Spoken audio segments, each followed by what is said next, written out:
Get rid of your credit card debt, get a lower monthly payment, and skip your next 2 house payments at SaveWithConrad.com. NMLS number 65084, equal housing lender. You don't need perfect credit or money out of your pocket to save thousands with SaveWithConrad.com. Find out how much money you can save right now at SaveWithConrad.com.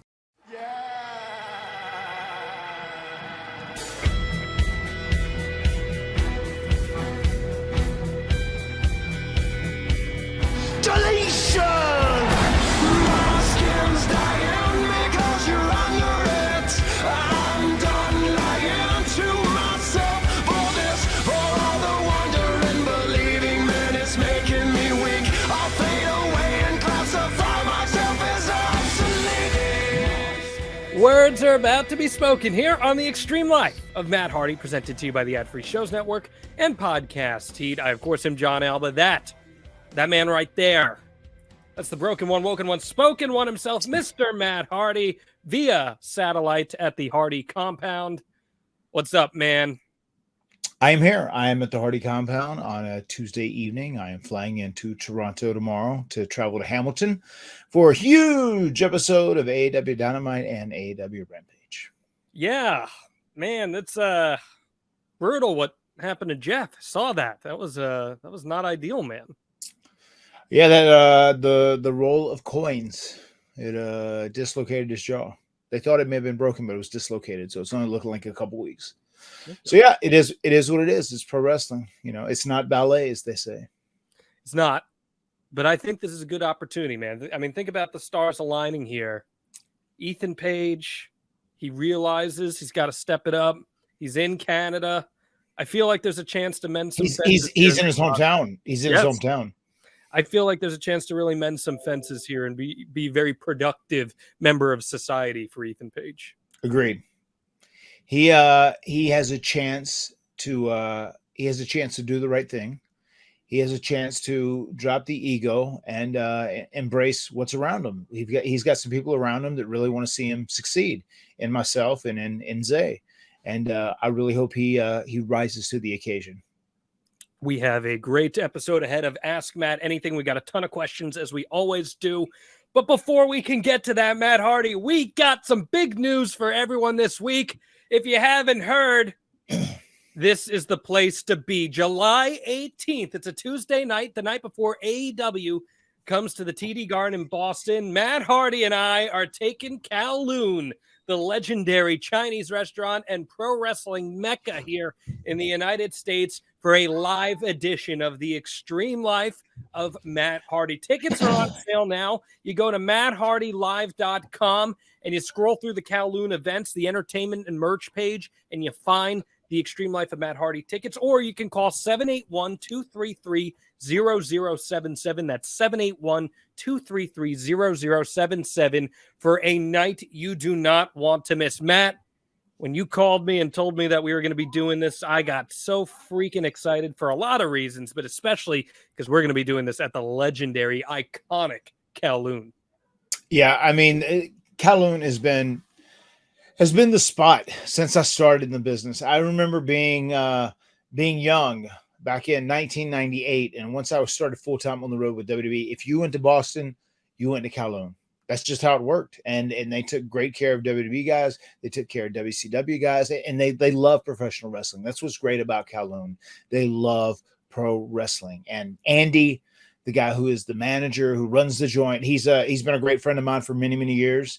And I'm so happy we were able to set up this opportunity. It's super exciting. Tickets just went on sale, and they're already flying off the shelves, and I'm excited about it. I'm excited. There's such a demand, and I just want to say, if you see this event and you enjoy this podcast, if you can get to this, you're going to absolutely love that. And on top of doing a live podcast and being able to kind of see our process and kind of, how we make the donuts behind the scenes, you are also going to be guaranteed an autograph for me on whatever you want. I'll sign any item you bring, whether it's WWE, whether it's Impact, whether it's AEW, whether it is just a personal pic we took one day at an airport.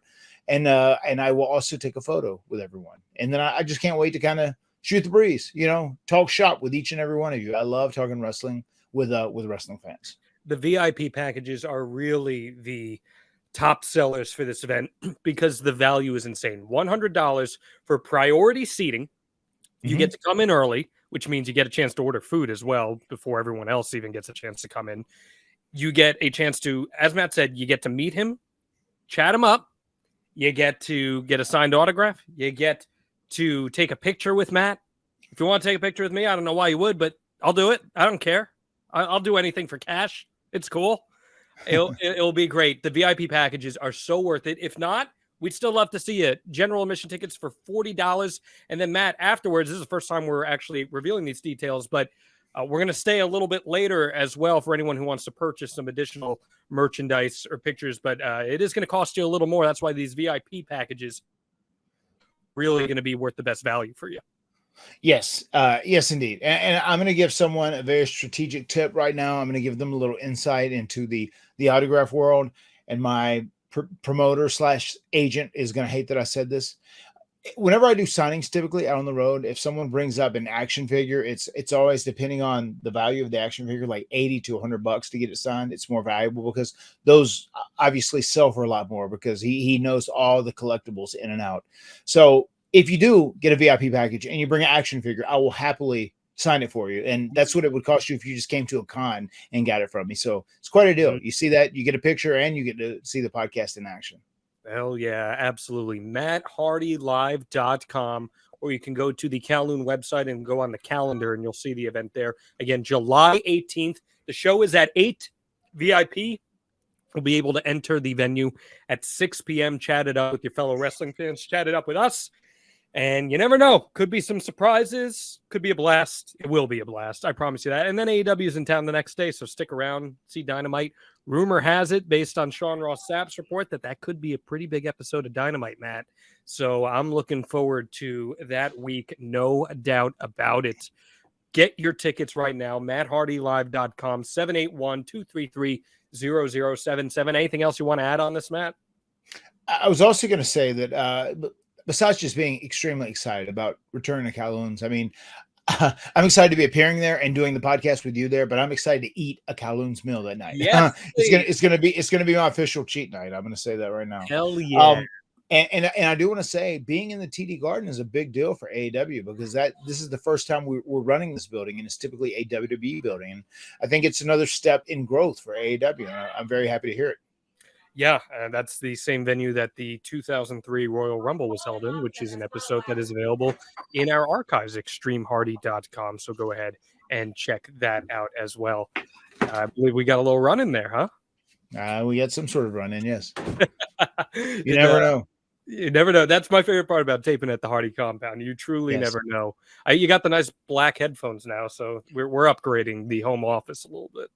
I finally complained enough about having to wear the pink and blue headphones. I got these for a Father's Day gift, so I'm very appreciative of this Father's Day gift. Well, you look great, and I'm excited to talk about this Ask Matt Anything episode with you. Did you get any feedback on the Adam Cole episode? Yeah, people seem to really enjoy it, and I think if you're someone who doesn't know Adam Cole or don't follow him very closely, I think a lot of people were really taken back by just how kind of a human being is. As he's sitting there and he's chatting it up. It's very obvious that he's a really good human being and just a really nice, kind guy that really has wonderful etiquette. I would agree with that. He's one of my favorite people in the industry to talk to. And if you haven't checked that episode out, please do in our archives, extremehardy.com. Forbidden Door was this past week. I know you've been running around like a wild man, but I know you had something you wanted to say about Bryan Danielson and the Kenny Omega Will Ospreay match. Danielson breaking his arm in the match, but wrestling through it and finishing it up against Okada by making Okada tap out. First time Okada's tapped out in 8 years, I believe, which is insane. Anything you'd like to say about Forbidden Door? I mean, to begin with, I can't believe someone would get injured in a match and actually continue. No, it's, in our little conversations earlier, John, I was just talking about it's crazy how, like, once you're a lifer and you've been around doing this for a while and you're very passionate about the pro wrestling game, it's almost instinctual. Once you get 10 years deep or whatever, just to finish a match hurt, you're used to being hurt. I'm used to being hurt. And Daniel Bryan, And Brian Danielson, Daniel Bryan, that still sticks always. Brian Danielson, he's one of those guys too. I mean, he's dealt with a ton of injuries in his career, and it's unbelievable how high pain tolerances are for pro wrestlers in general. He went out there and it was a clean break, as you could see in the X-ray, and then he wrestled 10 more minutes afterwards, which is quite an astounding feat, and also performed on a very high level during those 10 minutes with a legitimately fully broken bone. So, I give him props for doing that, for being tough. At the same time, being an older individual, I also get worried about guys that go out there and they get hurt and they keep going because they're worried about their well-being, as time goes on. But, I can't be one to speak on it because I've done it several times myself in the past. So I'm not going to hold anyone guilty of something that I haven't done. So, it is what it is. It's pro wrestling. It's not ballet, and you're going to get hurt. What we're doing isn't natural. Slamming flesh and bones and blood on wood and steel is not natural. It's not meant to be. Sure, we don't want to get hurt. We want to try and protect everyone as much as possible. But in reality, you are going to get hurt at times. And it sucks that Brian Danielson got hurt in that. And I'm glad he was able to get through the match and finish up the match. And on top of all that, he pulled off a big W, which was rather amazing. Big ups, Tony Khan, for getting the final countdown for Brian Danielson for that.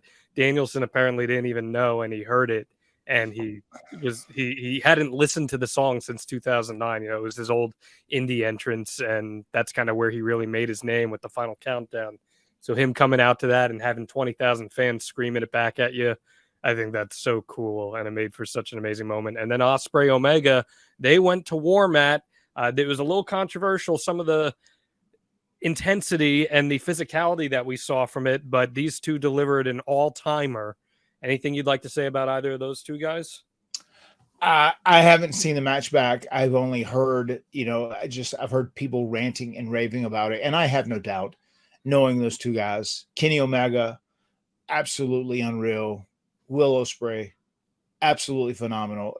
I'm sure it was all it was promoted to be, and I'm sure it lived up to the hype and surpassed it. I know there was a controversial moment with the Tiger Driver 91, if that is the correct name. Correct. of the move being done in the match, and it is what it is. I'm somewhat split on it. I mean, I get why they did that, and if I was young, healthy, 12, 13 year in the business, 15 year in the business, Matt Hardy, yeah, I would have probably considered doing that as well, just to really, get people emotionally invested in what they're doing.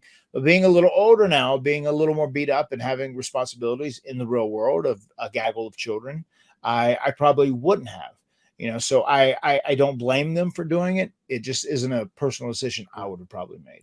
It is what it is. Once those skills kick in, it changes everything. Yeah, exactly. Once you start diminishing away, it's almost like, someone's snapping and I'm just constantly fading away from Thanos over the process of the next few years, just diminishing every single day. But it's one of those things. I mean, my goal now when I wrestle is to be as entertaining as I possibly can be and try and put on an entertaining match. And I'm going to bust my ass and I'm going to give you everything I have. I promise. I'm going to bust my ass. And they realize that. Even though obviously I am, 31 years deep in this, but with that same statement being said, I'm also going to wrestle smart because it is important to me not to get hurt.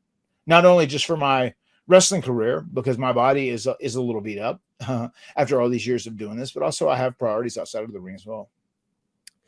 I appreciate your commitment to the bit. So thank you very much for that. All right, Matt, we got so many questions to get to.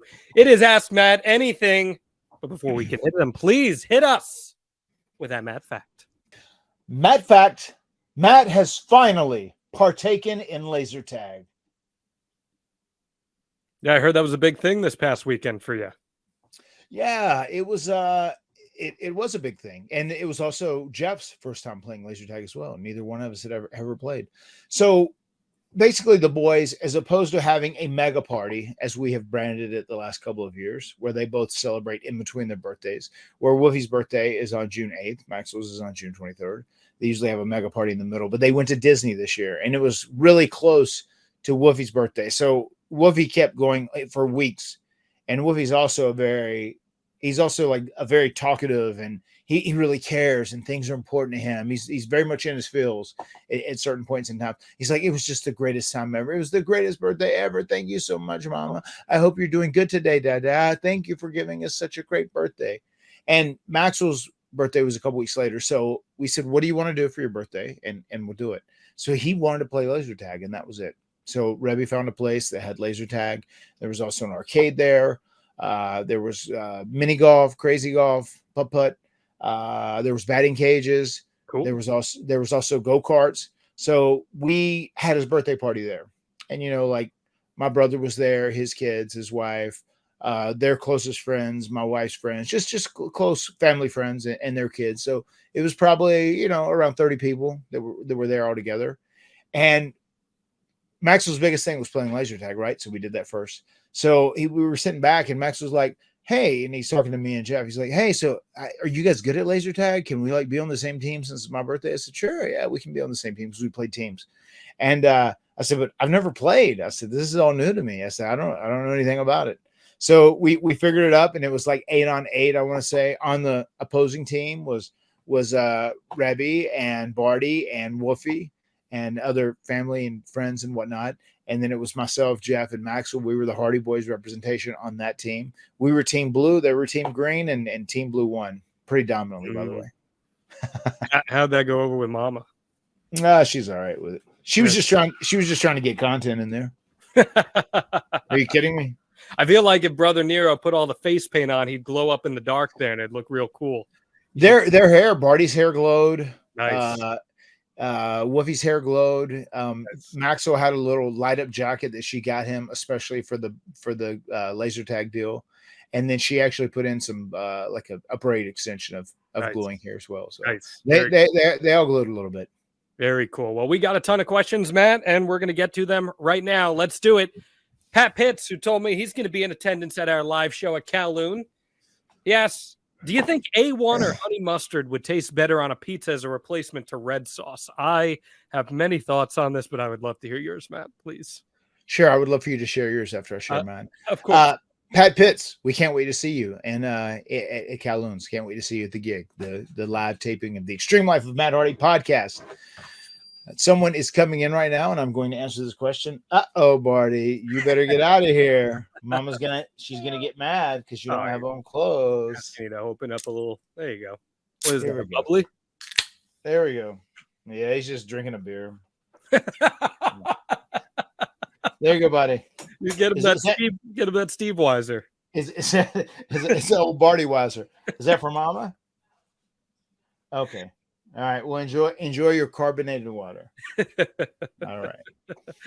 So A1 or honey mustard would taste better on a pizza as a replacement for red sauce. That's a wild question. I'm of a wild mindset in general, but I would say of those two, A1. I might even say if you could choose any steak sauce, Heinz 57 instead. But I feel like if you're going to slap one of those down on a pizza crust and then put like pepperoni and cheese and stuff on top of it, I definitely feel like you got to go with the steak sauce as opposed to the honey mustard. Yeah, I'm saying throw the pizza out. That's the way I'm looking at it. Oh my goodness. Honey mustard or A1 on a pizza? I got the gabagool, Matt Hardy. I'm a Jersey Italian. I mean, that is sacrilege. I do like the gabagool. I mean, I know have I ever told you my Sopranos story? No, but I would love to hear Sopranos guy. Oh yeah. Okay. I loved it. I'll tell this real quick for the masses. Okay. I'm on tour with my band in Canada. This is like 2014, maybe. Mm-hmm. We're in Kingston, Ontario. And my buddy and I are eating dinner at the bar. And I hear this deep voice. It's a voice I've heard a million times. And I'm like, what? Who is that? I hear it. I know that voice. I look over and I'm like, I think that's Big Pussy from The Sopranos. I think that's Vinny Pastore. Lo and behold, it's Vinny Pastore talking on the phone, eating dinner alone. So I like give him the Iggy. I'm like, come on over here. Vinny Pastore, Big Pussy, sits down right next to my buddy Bobby and I, and he proceeds to have dinner with us. He made us pull up his IMDb page on our phones and go through every single movie and television project that he's ever been involved with, and he gave us dirt on every single one. We did not request that. He asked us to do that. And so that was the time I had dinner with Big Pussy in Kingston, Ontario, Canada. I love it. What a great conversation. He was as stereotypical as an Italian mobster as you could possibly get. That's so funny. It was a lot of fun. He was a great character on there too. Oh yes, absolutely. Sean Berkeley, cool question here. Have you thought about having a graphic novel of Broken Matt Hardy as a superhero? I have thought about doing some sort of short miniseries. I mean, now that stuff is TikTok in short form more than anything else, I have thought about maybe having some sort of return series, like that Free the Delete series that I did with Broken Matt. It was very popular, very successful. And that was obviously whenever I was leaving WWE and coming to AEW. But I have thought about doing things like that. When you say a graphic novel, I think that is very interesting because I was like a huge fan of like the Dark Knight graphic novels. And there were a lot of graphic novels that were really, really cool. The Punisher, I was a big fan of, a really dark, heavy character. And I don't know, there'll be some comic fan out there that recognizes this. So please shout me out and tweet me, if you see this. I was also a big fan of Grips back in the day, which was an independent comic book, which was very, very bloody, very, very violent, but also very hard. It reminded me of like Punisher tuned up to the next degree. It was Grips is what it was called. And it was an independent comic book. But I think a Broken Matt graphic novel would be really good. And he could be a little harder, a little more edgy, a little more serious, bite people's ears off and shit. I think that'd be cool. Okay, we got an idea there. How about that? Top Guy Bobby. Well, hell, Matt Hardy. Yes. Well, hell. What was your favorite cartoon as a kid? Oh, okay. I would say as a child, once Jeff and I finally got to watch a little TV, I would say probably our favorite cartoon, probably at the top of the list would be He-Man and the Masters of the Universe. Transformers was also way up there. And we were also big fans of G.I. Joe at that time too. So that would probably be our top three, I would say. He-Man, the Masters of the Universe, Transformers, G.I. Joe. Were you rock and wrestling fans or no? That was almost right before I got into it. We really got the bug about wrestling like WrestleMania 3-ish. Okay. And I think what started all that was the whole deal where there was this big controversy. There was the Saturday Night's Main Event with two refs, and Ted DiBiase was trying to buy the title from Andre. And that's where we really got interested in wrestling. And then we kind of watched, we were fair weather fans, I would say. We would watch Saturday Night's Main Events. We would watch, some NWA. We'd watch some World Class. We actually got World Class back in the day here. And then by the time WrestleMania 4 came around, that's where we put down the famous bet on who was going to win. I'd selected Macho Man Randy Savage, and I did. And from that day on, we were all in. Cool question from Ethanator here. I love talking inside baseball with you, so let's answer this one. He says, hello, Matt. I am a pro wrestler in training, and I'm getting close to my first match. I was wondering if you had any advice on how to not work too fast. Is there a way to count out my moves, or is it all in the art of selling and keeping space? I feel like not working too fast. A lot of that just comes from experience more than anything else. And you just kind of learn your own pace as far as things go. As far as time goes on, you kind of learn how to pace yourself the right way. I think it's also very important to remember that whenever something happens in the ring and the crowd reacts and you get like a big pop on something, then let that settle. Let the people get all of that emotion out of their system before you start doing something else. It's very important. And there are times where a guy can be down after a devastating move, and you can take your time, especially if you're a heel in the match, and you can pander to the crowd, or you could single whatever your taunt is, or whatever. I think pacing is just very important, and it's something that comes with experience.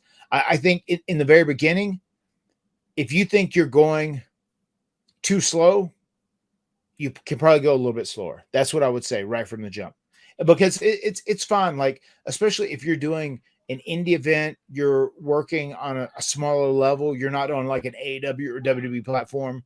You are not going to get harassed for going too slow.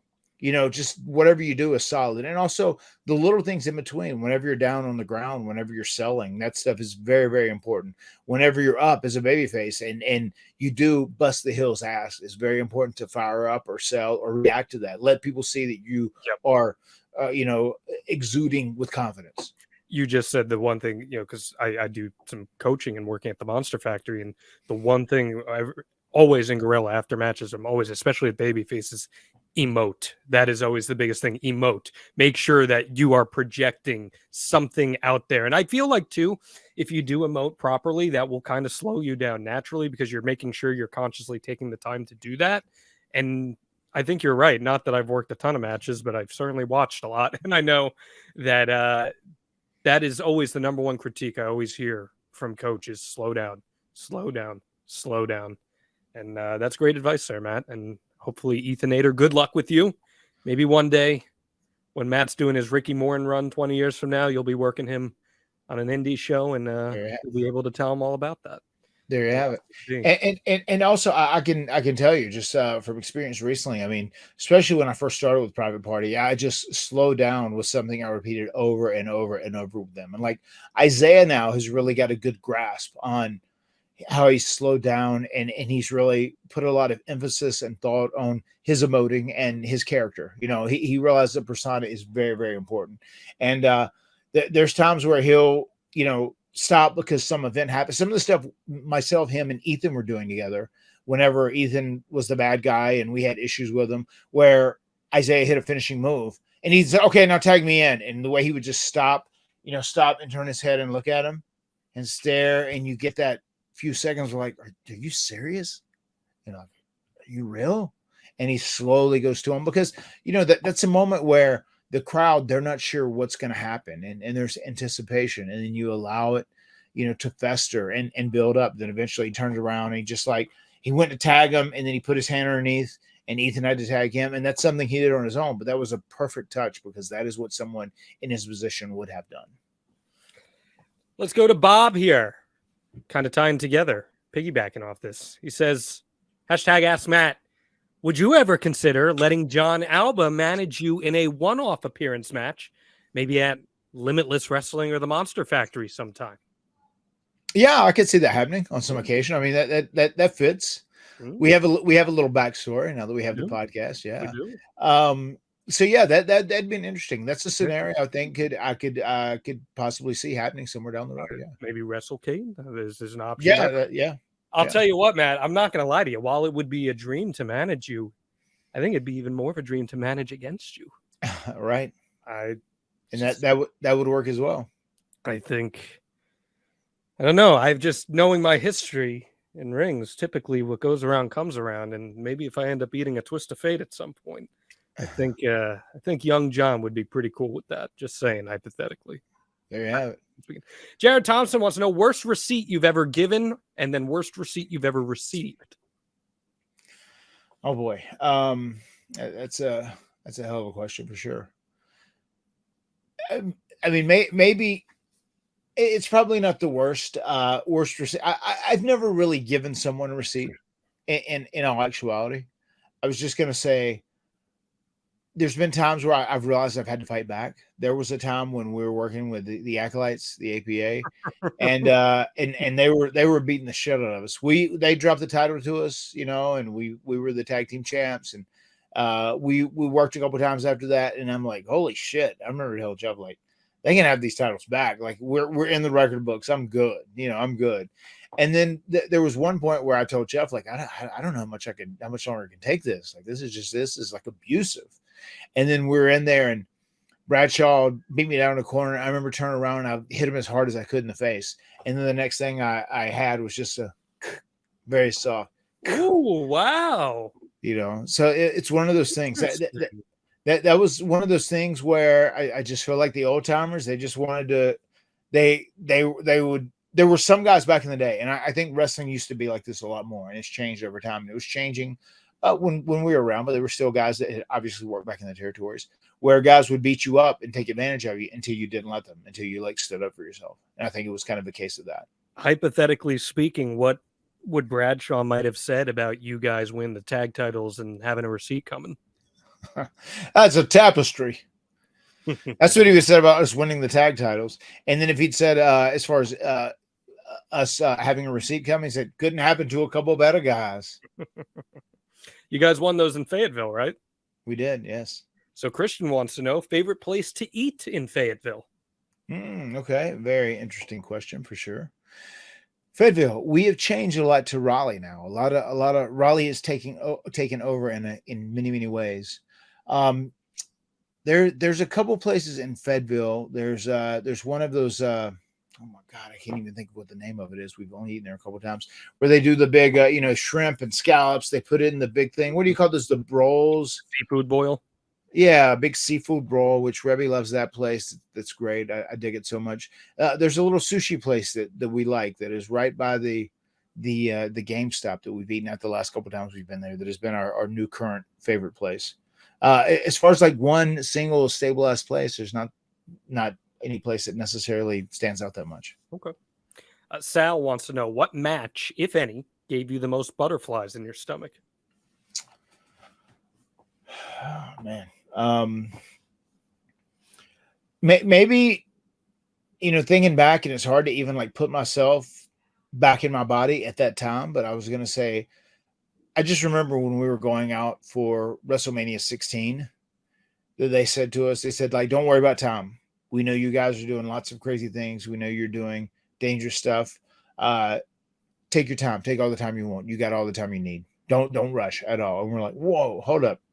This is like, we're the like semi-main event, like next to last, and they're telling us like, don't worry about time. Just thinking about that now with how tight time is on WrestleManias and like Dynamite. I mean, people are struggling to get 20 or 30 seconds on a Dynamite, So it's just crazy how they just don't worry about it. Like if you guys need more time, 5, 6, 7 minutes, don't worry about it. Time's not an issue. Take all the time you need. So I feel like that was almost like them putting pressure on us in a weird way too, because they're like, okay, we're really expecting a lot out of this match, so don't let us down. We know you're doing a lot of crazy things. Don't rush it. Make sure you get it right. And that was coming from Bruce Pritchard as well. Whenever he was running Gorilla up there, and we still went out and did it. And I think we're all like, that was like our first main card WrestleMania match, and we knew we were doing a lot of crazy things, and we just hoped everything went right. So I remember being nervous, having anxiety before that match. I don't do that a lot nowadays. I'm just kind of, the funniest thing I was going to say now, this is what Jeff and I say all the time. And I think I got this from Jeff too. I remember we were going out right before the Guns match. We go, all right, guys, 16 minutes, this should all be over. Yeah. That's like a constant line too. In 16 minutes, this should all be over, guys. I like it. Well, you probably didn't have to worry about getting your time cut because there wasn't an MJF segment after your match there. So everything was fine on that front. Can you imagine what it would have been like to be there in person at the pond as a fan, seeing that match as it unfolded? That would have been insane. Wouldn't it have been, just getting that perspective? I mean, yeah, I'm sure. It's crazy. You know who actually traveled out there to watch this? Thomas Simpson, T-Dog. He was there. Good old Thomas Simpson, the Southern Belle. Yeah. And it was once again, it's crazy. That was like such a big deal for all 6 of us, because that was like, our first, main card WrestleMania show. We were in a hugely promoted match, and we went out there and we did something that people had never seen before. So we were like definitely kind of breaking some new ground. I mean, I had heard that he wasn't even sure if he was going to make it there until the last minute, but thankfully he had game time in his pocket to make sure that he was able to attend WrestleMania 16, and you can attend any event you want with the Game Time app. Just download Game Time's app and enter in that promo code Hardy to save $20 off your first purchase. Buying tickets to your favorite events, it shouldn't be stressful. It should be easy for you. And Game Time is the fastest and easiest way to buy tickets for all sports, music, comedy, theater, wrestling events, everything right near you. With killer deals on last-minute tickets and their best price guarantee, you can stop stressing over tickets and start getting hyped for all the fun that you are going to have. Like maybe even that TD Garden show, Matt, the day after our live show. If people are on the fence over whether or not they can go, they just download that Game Time app, and all of a sudden they're there for Dynamite. And considering this pod drops on Friday, if there's anyone in the Edmonton, Alberta, Canada area that wants to go to our Dynamite show coming up on Wednesday, you can go to Game Time. They will take care of you. There you go. You just download the Game Time app and you enter that promo code Hardy, you get $20 off your first purchase. My favorite thing about Game Time is the all-in pricing. And so many times, Matt Hardy, you see a ticket on a service and you're like, that's a pretty affordable price. You click it, you put it in your cart, and all of a sudden, once all the fees and everything are added, it's like $35, $40 more than what you were expecting to pay for it. And with the all-in pricing, you just toggle it on, you toggle on the feature, and then bam, just like that, you know exactly what you're going to pay all up front. And then when you enter that promo code Hardy, you're getting $20 off of that. You don't like Matt Hardy. I know you. With all your big money Matt mentality, you don't like getting screwed by a bad deal. Am I correct with that? You are correct. How does the transparency sit with you that Game Time provides? I am big on transparency. I can't scream transparency enough on anything. So it is very nice to get it from a ticket out. Download the Game Time app, create an account, use code Hardy for $20 off your first purchase. Terms apply. Again, create an account, redeem code Hardy for $20 off. Download Game Time today. Last minute tickets, lowest price guaranteed.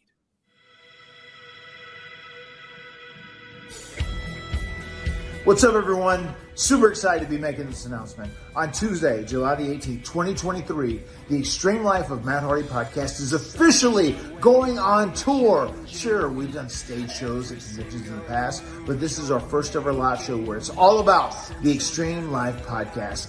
I'm going to be there. John Alba's going to be there, and I want you to be there. Where is there? There is one of my favorite restaurants in all of space and time, Kowloon. Kowloon is right outside of Boston, Mass, and we cannot wait for you to be there for a very special Extreme Life of Matt Hardy podcast night. We're going to do the podcast live at 8 p.m. We'll record it. You can monitor our process. You can see our secrets and everything about what we do to put together these beautiful podcasts. Or you can purchase a VIP ticket, which is going to be amazing. Because a VIP ticket allows you to come in at 6 p.m. You get priority seating. It guarantees you a photograph with me. It guarantees you an autograph from me. And we'll have a great conversation and we'll shoot the breeze. I can't wait. Get your tickets now at KowloonRestaurant.com. I'm so excited. Tuesday, July 18, 2023, the Extreme Life of Matt Hardy podcast is taking over Kowloon and Boston. Dramatized inflections that intensifies this tension. I've been tortured with denying what's on water, semi-blinding. Faith is stronger when I'm sober. I'll survive until it's over. Let's keep going here, Matt. Ed wants to know, your episode about fatherhood and the legend was great. You mentioned you and your brother broke the family mold and added that maybe your dad would have liked to do that. If your dad sought a dream life or career for himself, what would it be? Major League Baseball, astronaut, something else?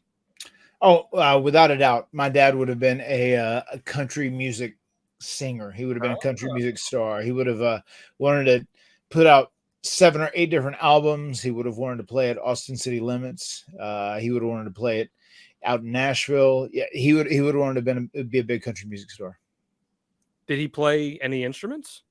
Oh yeah, he played the guitar. He played the banjo. He had a little band, much like you said. They would play local gigs around, especially as he after our mom had passed. Then he played a little more. Once Jeff and I got older, I remember our young days. Myself and Jeff, we would ask to stay up later. Sometimes we'd even wake up. But him and some of his buddies, his little band, they'd be rehearsing downstairs in our basement that we had, and we would go down there. And there were times where we had little country music songs we would sing to. I don't know if you ever heard that song, Just a Swingin'. There's a little girl in my neighborhood. Her name is Charlie Johnson, and she's really looking good. But that's Just a Swingin'. And like Jeff and I, it's crazy. I haven't thought of that in 20 years, and I just still remember the words to it, right?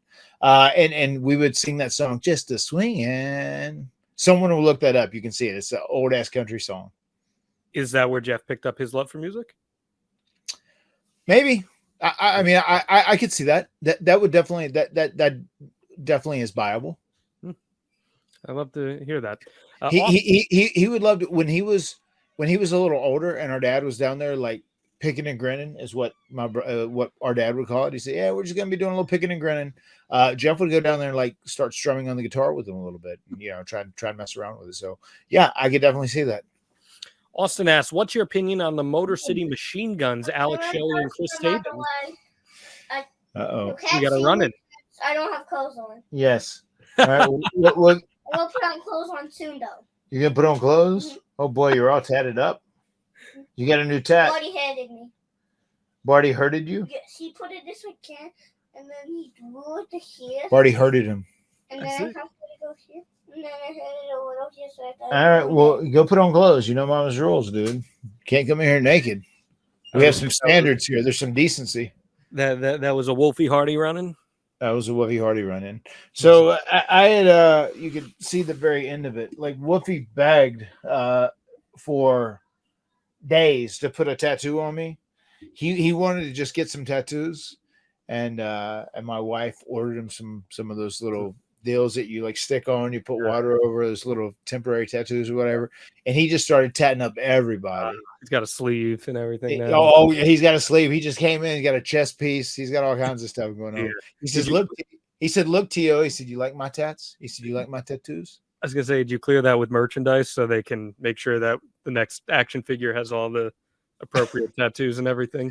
Maybe so, yeah. Maybe we need to get on that. Yeah, Nice. I saw some people said like I released a video of Barty the other morning saying good morning, and he climbed up a ladder and he was doing this on. So I said, "Yeah, do that again." And he's do it, and he's got all these big ass tattoos on his arm. I said, "Damn, Barty's been getting some tattoos, huh?" So these guys been hanging around Tio too much. So let's get back to Austin's question. He says, "What's your opinion on the Motor City Machine Guns, Alex Shelley and Chris Sabin?" I'm not sure if you saw, but Alex Shelley just won the Impact World Championship this past week. So very cool stuff for him. Yeah, I like both those guys, and I've always been a fan of their work since they started together, since they really burst on the scene in Impact Wrestling. I always thought they were very talented together as a team. I loved the pacing of things they did. In a lot of ways, they kind of seem like barrier breakers, much like the Young Bucks. Very in a lot of much ways. So I dug those guys, and I would have loved to have a Hardy Boys versus Motor City Machine Guns match at some point. That'd be very cool. Two very well-known tag teams clashing for the first time. I think that'd be a cool match to partake in. Yeah, very much cut from the same cloth as the Young Bucks and them and Generation Me back in TNA. Yes. I think back to that. A lot of fun there. A wrestling historian. It was reported by the the Sheets, back in January of 2006, that you were unhappy in WWE and trying to get yourself fired. True or false? Is it Matt Fact or Matt Fiction that Matt Hardy was trying to get fired in 2006 by WWE? Yeah, it is Matt Fiction that I was trying to get fired, but there was a lot of frustration, and after the incident with the Undertaker deal happened, and then they said, okay, well, we'll punish him by beating him, so they beat me for a while. I pick up a win here and there, so I'd stay relevant. But then it got to one point after I'd done it, and I'd kind of like paid my penance, so to say. And I remember having a conversation with Michael where I said, like, hey, dude, like, I mean, is this going to continue like forever? Are they going to like Triple H me in this deal? Like, I apologize right from the jump, and it is what it is. And I said, because if that is the case, I said, you guys, they can just let me go. That's fine. I'd leave and go wherever, do TNA, do whatever else. There's other stuff out there. I'd be okay with doing that. And he said, well, I wouldn't do that. He said, I think it's okay because I remember even before Money in the Bank came up, we were several weeks out. I said, no, I don't know. He said, I think Vince is okay. He said, because like he said, he'd even be okay with you winning at the end of it or whatever our conversation was. But there was a point where I do know I sat down with Michael Hayes in the stands and I said, hey man, like if this is just going to continue forever, then like, they can let me go. I'll ask for my release. Yeah. I mean, that thankfully didn't happen because we know we got the MVP run out of you and United States Championship stuff, which is some of the best work of your career. Yeah. There's Wolfie Hardy. There we go. Wolfie, you're all dressed up now. You want to say hello to everyone? You want to tell everyone? You want to tell everyone what you mastered this week? I learned how to swim. He learned how to swim. Yay! And he's wanting to teach swimming classes now. He learned how to swim. He's ready. He's going from A to Z, brother. He's a master of jiu-jitsu as well, right? He is. We just went to jiu-jitsu today too. You were doing your mound really well today. Mount. You were doing your mount really well. I was doing doggy paddle. I was doing everything perfectly. All right. All right. Well, Wolfie, we'll tell everybody bye-bye. We're going to finish our podcast. Cut from Tio's cloth, no doubt about that. Wait, two clocks. Cut from Tio's cloth. That means you're similar to Tio in some ways. You have color in your hair. You have tattoos on your arm. You know, you want to pull up your sleeve. Show me your tattoo. Those They tattoos. may look a little bit worn, but here you go. Yeah, they're getting a little worn down. Look at that. Yeah. Oh yeah. And there you go. There's on. Yeah. Oh my Goodness. He's got a sleeve. He looks like Malachi Black. I know. Yeah. Holy There you have moly. it. Well, thank you, Wolfie, for that run-in. We appreciate that.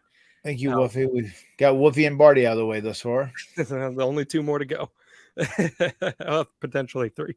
Rebby was in for a second too. So She was actually, yes. So you're right. So we got 2 more. Let's go to Josiah. What's your favorite episode of Game of Thrones? ooh, that's a great one. That's a really, really great question. I almost feel like my favorite episode was the Battle of the Bastards. Big fan of that. Are you a Game of Thrones fan, John? Those guys, so that means absolutely nothing to me. Yeah. But you've been influential to me where now I'm bringing up Alexandria and WWE press conferences. So Yeah. But but Jon Snow was so good. The whole Battle of the Bastards concept was so good, and like Jon Snow was like such a badass in that deal, you know. And it's one of the things, like, looking back in hindsight, it just makes me sad. It kind of didn't end in a different way, but I mean, I get that they were looking for something that was going to surprise everyone, definitely take things in a different direction. You, John, if you had been invested in Game of Thrones, you would have been outraged at the finish. You would have been outraged. Was it a non-title match? Worse. Oh, you know what? Since we got Wolfie here, I got a question about the kids here. If Wolfie would like to answer this question too. All right. Hold up, Wolfie. You want to answer this question? Here, you got to hear it with me. Here. Okay. So here's the question. Okay. This comes from Rachel. She says, just wondering, I know I've seen video clips of the kids and the older ones training and learning the way of wrestling from you, Matt. Do you think all 4 of them at some point will form a faction, a group, when they get older and join together and join the wrestling family? So, Wolfie, would you like to join the wrestling family at some point? Nah, I'll probably be like a swimming west. I'll be like a swimming part of the family, perhaps. The swimming part of the family. Hey, Wolfie, you don't think you're going to do wrestling? Yeah, I'll be swimming casted. Since no one here is a swimming Wolfie, let me tell you this. Swimming pays a little, but wrestling pays a lot. Which one do you want to do now? Still swimming. Okay. All right. If you're passionate about it. Hey, look, we could be looking at a future Olympian here. We could be. Yeah, we could be. Sounds Take good. that third angle. Yeah. Okay. You win a gold medal in swimming. Mm-hmm. All right. And now I learned how to swim permanently. Okay. All right. Well, I mean, do you see, Matt? Do you see any of the other ones seriously considering that down the line? I know it's still very early for them, but still. I think so. They've shown enough interest. It's funny that, I mean, the boys, I definitely see them. They really enjoy doing the character stuff, and they have guys that they like, and there's certain guys now at AEW that they dig, that are the young cool kids that are hip and in whatever. But as far as Evie goes too, this is really interesting because Rebby will say, "Don't even think about it, girl." Like, she'll sometimes sit up and go like, "Delete, delete, delete." No way. Oh, that's so great. Oh yeah. She was climbing up. She was climbing up that same ladder after Barty was doing it. That video I posted a couple mornings ago. Rebby was working in one of the guest rooms upstairs, and Barty climbed it, and she watched him. You can see she's super smart, super attentive, and she's watching him. And she like comes up and she goes, "Yeet, yeet, yeet." She's doing a little arm short. I love that. We got to get that on video next time she does that. Yeah. Now make sure we get that because that's something that I need to see. All right, we got a fun one from AP Video. Wants to play a little name association broken style. Okay. How would Broken Matt Hardy call these 10 comedy WWE wrestlers in the Broken Matt gimmick? So I'm going to say a person's name, and you're going to say what their Broken Matt name would be. Okay. Mm-hmm. That work for you? All right. Yeah. Here we go. Bastion Booger. The man of boogers. Okay. Eugene. The man originally from Pittsburgh. Do you know the backstory on his character? No, I don't. Oh, you don't? Of his career, or you're saying of the character? What? Of his character. Do you I not mean, know the backstory of the Eugene character? I mean, I know like some of the semantics that were behind it, but please go ahead, share with us. There was a guy who was disabled Mhm. who they let help out at the WWE live events in Pittsburgh. And Okay. he was there every week. And they gave him a WWE jacket, like one of the ones Gorilla Monsoon would wear back in the day, right? You know, like, and he was there, and he would always be like, "Oh, come here, I'm in charge," and he would tell the wrestlers where to go, da, da, da, da, da, you know. But like, he was mentally disabled, and his name was Eugene. That's where the Eugene character came from. That's where the whole thing started for. It was like a spoof on that. Gotcha. So I didn't know was- if you knew that or not. So it was an actual special needs individual, and they incorporated that. Yes. Okay. Into Nick Dinsmore's character. Yes. Interesting. Santino Marella.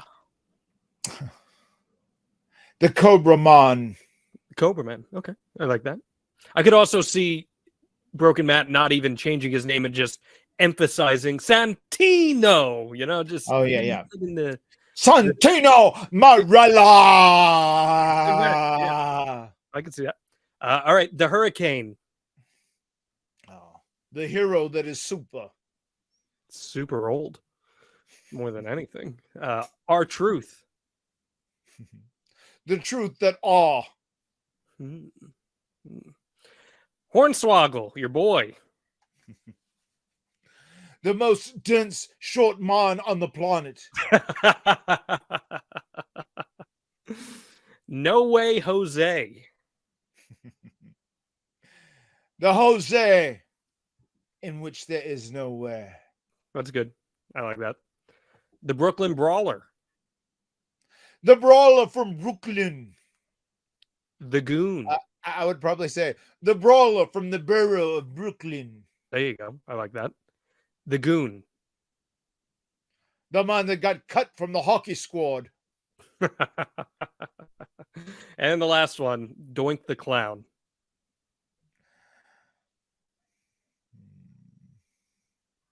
Trying to put something witty in here. The Portland performing clown.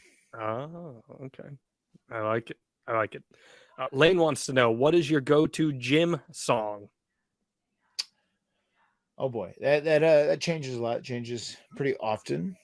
A lot of times recently, and it's kind of been stuck for like the last little bit. It's been if I'm doing cardio or whatever, like running up that hill from Stranger Things. That song, if you're familiar with that, I think it's by Kate Bush. It was an older song, Okay. but it was very, very catchy, and it got over on me fully because of the series. And then they started making like tribute videos to it and whatnot. But is that a song? Are you familiar with that song? I mean, I'm familiar with the song. Yeah. Mhm. Yeah. Interesting. Yeah, Okay. it was very, very big on Stranger Things. That's what it sold on me. And I'll say that too. Like a lot of times, if I'm messing around on YouTube, I was about to say if I'm messing around on YouTube and I'm like just clicking on things, whatever, there'll be a lot of times like I'll hit music and I'll stop, or there's TV shows that I'll like specifically look for, just like tribute videos, whatever, and like there'll be a video that like I'm invested in from some show, and I'll hear this song for the first time, then I'll like look it up and download it. Like Wonderful Life is one that I did. Okay. I've seen your algorithm on YouTube because I upload this podcast to your account, and Yeah. and it is a myriad of different things. So it's very Yeah. cool to see that that's where you pick up your interests from. Well, Matt Hardy, the best part about actually going out there and working out is that's a good way to stay healthy. But I know that that's not the only thing that you are doing to stay healthy these days. Am I correct in suggesting that, Matt Hardy? Because I'm thinking of AG1s in particular. Indeed. AG1s is how I start off each and every day. When I wake up, whether it's before the sunrise or after the sunrise, the most important thing to me is to get that AG1s in my system. I drink my AG1s first thing every day. And why wouldn't you want to drink your AG1s first thing in the morning? Because it's the perfect way to make sure you are getting an all-in-one nutritional supplement in delicious form. People try tons of different supplements out there, whether it's for losing weight, it's for energy, but they don't have that one nutritional foundation supplement that delivers comprehensive nutrients for whole body health. And thankfully, when you drink one AG1, you are getting just that. AG1 is a great bang for my buck because it replaces a lot of other supplements like a daily multivitamin, minerals, pre and probiotics for my gut health, which again, in the summer, I'm supposed to be trying to look out for myself as I post a picture of pork belly burn ends that I made tonight. But, tomorrow morning, I'm taking and drinking my AG1 to make sure that it is going to flush out of my system perfectly, literally all in one scoop of powder. And Matt, it helps me save time and makes my life so much easier because all I need is that one scoop in the morning. When you're traveling, you're a wrestler, you're out there on the road, it's pretty difficult to make sure that you don't lose any of those pills and supplements while you're on the road, right? Like your suitcase, you're going through TSA, sometimes you're carrying different bags. It's easy to lose track of all that stuff. It is. It is very easy to lose track of all that stuff. And that's why AG1s is so convenient. You just take one pack, you put it in your water, and you drink it first thing, and that's all you got to do. Everything's covered. AG1 is raising the standard for quality in the supplement category. It helps you build your health foundation first. We're talking about 75 high-quality vitamins, probiotics, and whole food sourced ingredients that are the perfect way to start your daily routine, and it's with AG1. And right now, the Extreme Life of Matt Hardy wants to help you out. If you're looking for a simpler, effective investment for your health, try AG1 and get how many free AG1 travel packs, Matt Hardy? 5 free travel packs. And a free 1-year supply of vitamin D with your first purchase. Go to drinkag1.com/Hardy. Again, that is drinkag1.com/Hardy. Check it out right now. Hey guys, it's the hardcore legend Mick Foley here, and I need to call a quick timeout, a brief timeout, because I wanted to tell your listeners what I have been telling Foley is Pod listeners for a while now about all the cool things happening over on adfreeshows.com. David Crockett and Conrad go day by day through June of 1985 in Jim Crockett Promotions on the latest episode of The Book, the month that the grandson of a plumber arrived. June 30th, Cody Rhodes is going to be born. I mean, his dad is wrestling with Tully Blanchard in Los Angeles, and Dusty's got to hurry home and rush out of there and get home to Charlotte to see his wife Michelle give birth to the American Nightmare. It's a special day in Jim Crockett Promotions history. Jake the Snake Roberts chatted live with Ad Free Shows members about his Hall of Fame career and a story about Ron Garvin you won't soon forget. Everybody's got a tail, so if they do that, then here comes his comeback. You know what Ronnie Garvin's tail was? His nipples would get hard. Swear to God, man.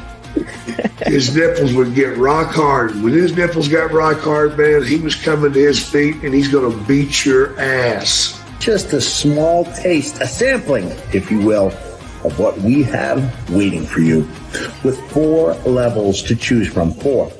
See for yourself why ad-free shows is the best value in wrestling today. Sign up now, right now, at adfreeshows.com. Yeah.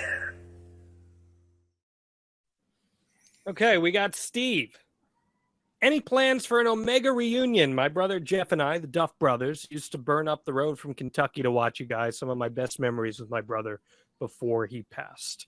Yeah, the Duff brothers, man. Good to hear from you guys. Good to hear from you, man. And sorry about your brother. Very sorry for your loss.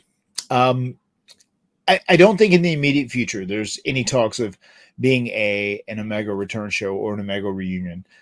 Is that something I could see happening down the road? Yeah, I think so. Just right now, especially with these 4 young kids, my life is a whirlwind where every moment is accounted for.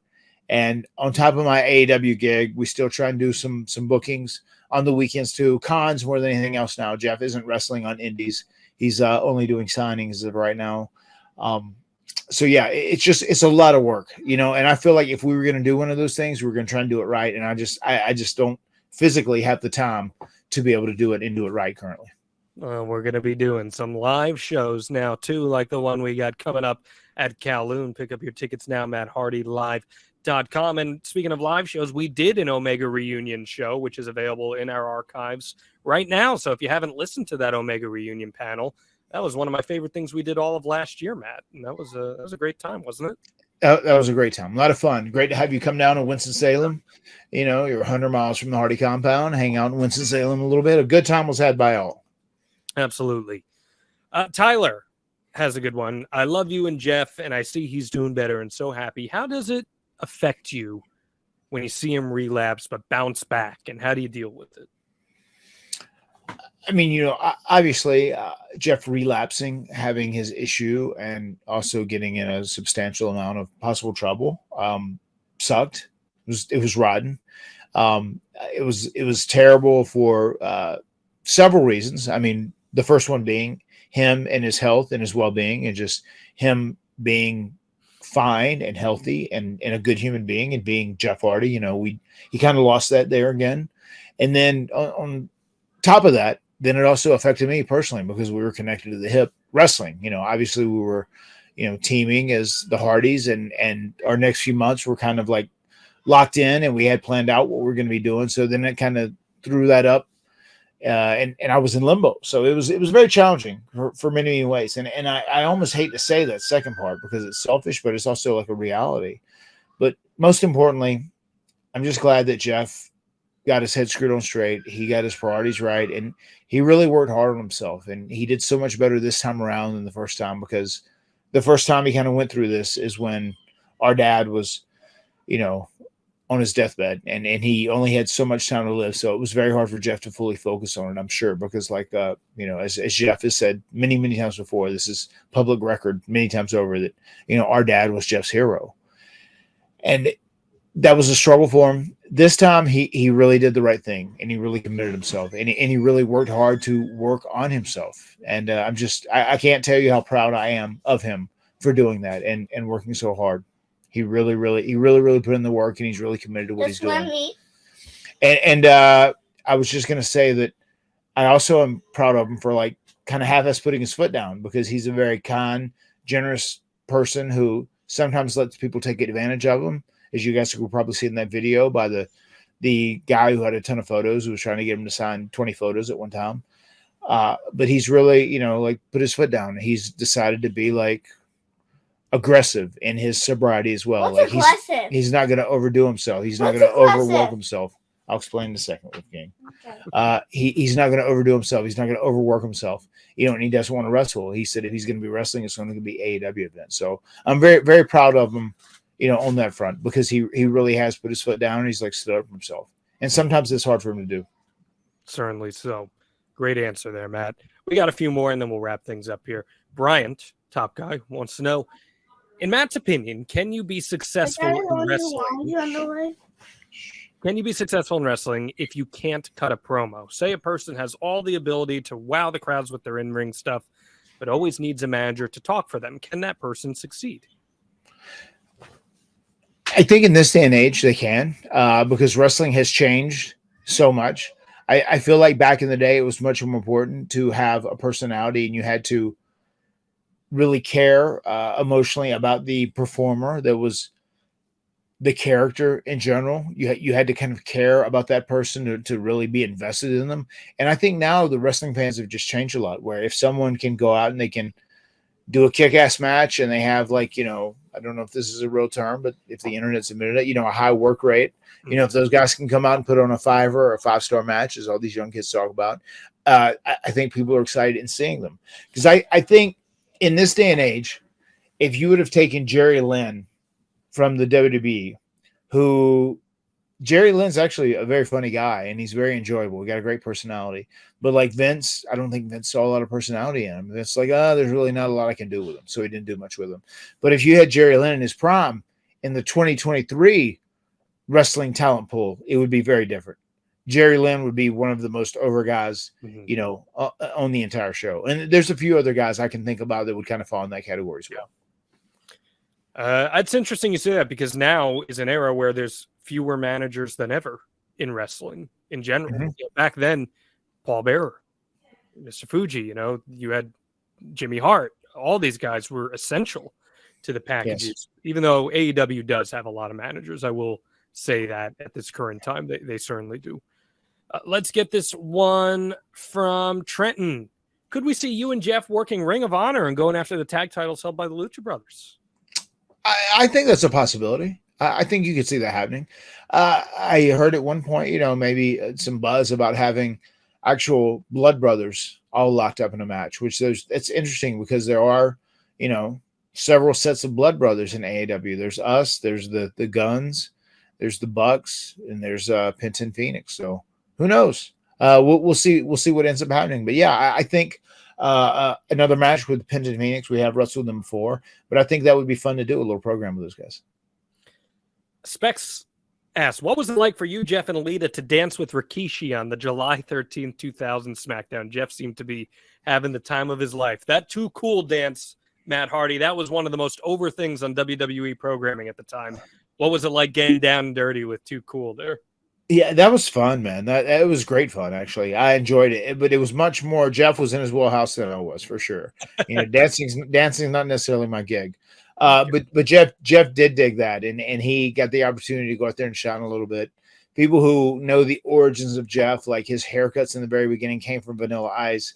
Vanilla Ice hugely influential on Jeff's formation of kind of like character and dance and cutting his own hair, which that still, you know, is kind of, you know, continued to evolve through Jeff now, the way he cuts his own beard and these unique patterns and whatnot. But Vanilla Ice is the guy who gets the credit for inspiring Jeff to do that in the first place, with cutting lines and designs in his hair and stuff like that. So yeah, man, Jeff was happy. As you know, people in the South say, he was like a pig in shit. You know, he was happy as he could be, man. Just out there in his element, out there in his environment, getting to rock and roll, steal the show. And let's hit this last one here from Leo from Germany, listening to the Extreme Life of Matt Hardy out in Germany. Thank you, Leo, for your support. Says, hi, Matt and John. I'd like to know if there's any gimmick, past or present, doesn't have to be yours, that you thought wouldn't work but turned out to be great. The Orange Taker? Guten Tag, Leo, to begin with. Let me think. Something that I thought wasn't going to work, but ended up working. Broken Matt Hardy was one for me. I'll tell you that, Leo. Oh, I'm sure. Yeah, I'm sure that fits for sure. I remember when The Undertaker came out, I questioned him. I didn't have a great understanding, but I was very excited. It was Mean Mark Calloway from WCW. And I'm sure there's got to be some guys, because there's been times where I've heard, and I know I've shared this with you, where Vince has like told someone, no, you do this and this is going to work and this is going to get over. And we're like, man, no way. Are you kidding me? But it worked. You know, it was some of the brilliance of Vince back in the day. And I'm trying to think of someone specifically that I thought wouldn't have gotten over as much as he did. It's just crazy because I'm seeing right now, like, LA Knight is getting massively over in WWE right now. The former Eli Drake, someone I know that you've seen a lot of. And I think you even said in the past, you saw it in Eli Drake, right? Like from a pretty early time of working with him. Yeah, I wanted to, if I was going to end up being, and I told you this, I said it's on an episode, I had said, if I end up winning the Impact World title, when Broken Matt was at its height and crazy popular there, I said, if I end up winning the Impact World title, I should only have it a few weeks and drop it to Eli Drake. That was something that I had pitched already. I said, because he's a guy I think you could kind of build around. But it's funny because he said in an interview this week, Vince only saw him as a manager due to his age, and that's why he became Max Dupree. And then when Vince kind of left the fold, Paul Levesque was like, no, I think LA Knight will work on the main roster. And now he's one of the most popular guys on the roster. Right. It's crazy. Yeah, agreed. Yeah. I mean, I'm sure I can't even imagine. I can't even imagine Vince seeing Kevin Steen, Kevin Owens in the beginning and Sami Zayn and thinking like these guys are going to be huge stars. I can't imagine Vince thinking that. You know what I mean? Because Vince was very set in his way, and he has like this image in his mind of how he sees wrestlers, and he thinks that's just how everyone sees them. But like times have changed, and they're constantly changing. It was an uphill battle, man. I mean, look, Sami Zayn 2 years ago was a manager. He wasn't even wrestling. He was a manager. And now where he is right now, and Kevin Owens doing what he's doing, kudos to them, man. You know, just because you get smacked with a gimmick and it's stapled to you, hanging on you, doesn't mean that it's death anymore. You know, it's what you make of it, right? How you roll with the punches. And yeah, that Mark Calloway guy did all right. He might make it. He damn sure did. He might make Mark Cassidy. I like it. I like it. Good stuff there, Matt. So many questions. Unfortunately, we did not get to all of them, but I will make sure that I hold on to those questions for the next Ask Matt that we do. Sir. And it will be great stuff. So thank you, everyone, for those questions. Matt Hardy next week. Cool episode coming. Talking about a time period that we haven't really spoken a lot about on this podcast. And that is because we will be approaching the 6-year anniversary of goodness gracious, Great Balls of Fire 2017.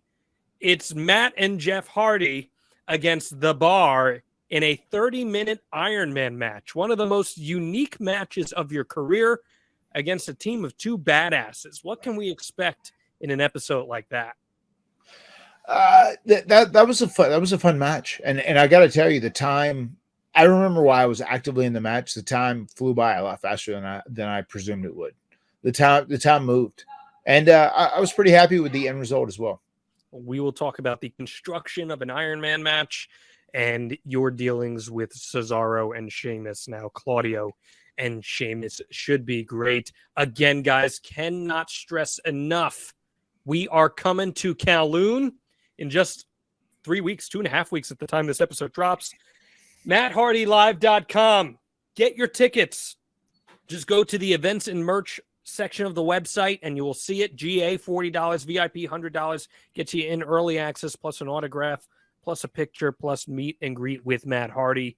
781-233-0077. That's 781-233-0077. It is going to be an absolute blast at a pro wrestling mecca. And if you'd like to join us here on the Extreme Life of Matt Hardy, promote your business to the extreme with advertisewithhardy.com. Get it out in front of thousands of listeners every single week on the Extreme Life of Matt Hardy. Matt, you're heading up north, the Great White North. Anything else you'd like to add?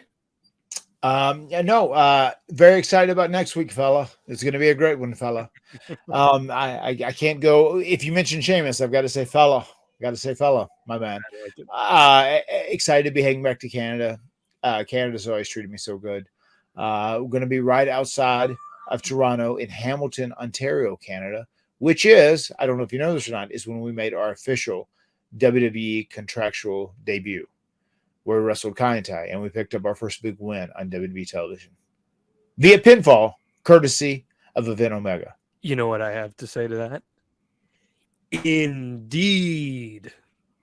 Yes, indeed. I thought at first you were going to say, couldn't have happened to two better guys. No, I'm big Funaki guy. Yeah. The words have been spoken here on the Extreme Life of Matt Hardy. We'll see you next week. See you guys.